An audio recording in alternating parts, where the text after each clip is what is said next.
Après avoir habité le 9e G de la francophonie, Kinshasa sera au cœur d'un grand événement planétaire à la fin de ces mois d'août. La capitale de la RDC va arbitrer le premier sommet trilatéral sur les 3 grandes forêts tropicales du monde. La confirmation a été donnée par l'Indonésien des investissements et affaires maritimes, Luhut Binsar, à l'issue de l'audience ce mardi à Belém par le président de la République, Félix Antoine Tshisekedi Tshilombo. Le même sujet sera aussi au centre du tête-à-tête prévu entre le président Félix Antoine Tshisekedi et son hôte Lula da Silva. Le sommet de Kinshasa va mettre en lumière le bassin du Congo, au 10e du monde après l'Amazonie, et dont plus de 60% couvrent le territoire national de la RDC. Avec la déforestation accélérée de l'Amazonie, le bassin du Congo en passe de prendre la première place de ces trios. À savoir, ce sommet de Kinshasa va réunir autour du président Félix Antoine Tshisekedi, le chef d'État du Brésil, Lula da Silva, pour le compte de l'Amazonie,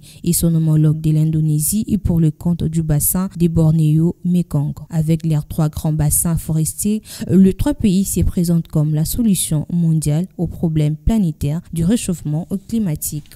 Depuis novembre 2022, les 3 pays ont décidé de travailler en synergie et parler d'une même voix sur la sauvegarde de leur pays et favoriser le développement de leur population qui vivent de ces forêts.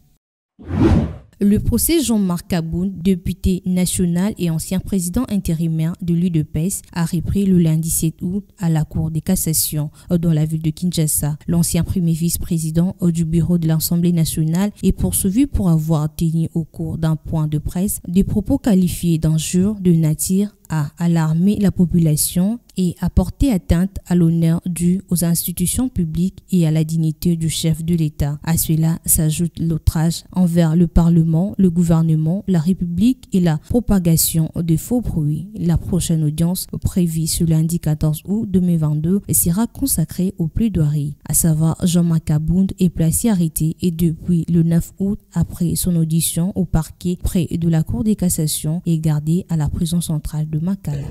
Le père du chef de l'État l'a dit contre lui. Il a dit contre Kaboul, lui-même. Un camion-citerne transportant du carburant en provenance de la province du Congo central a provoqué une explosion ce mardi 8 août sur la route bypass au quartier Rigini et dans la commune de Lemba, Kinshasa, après être percuté sur un poteau électrique et être renversé. Cette explosion a provoqué un incendie à l'origine de plusieurs morts. Ravagé plusieurs boutiques, les personnes qui effectuent les opérations d'achat et de vente sont parmi les victimes, signalant que ces faits ne se sont pas déroulés pendant la journée et dans ces hauts lieux des négoces qui non seulement fréquentés par les opérateurs économiques mais qui demeurent un grand carrefour pour les habitants de la ville. Cet énième incendie interpelle sur la problématique du transport des hydrocarbures en République démocratique du Congo.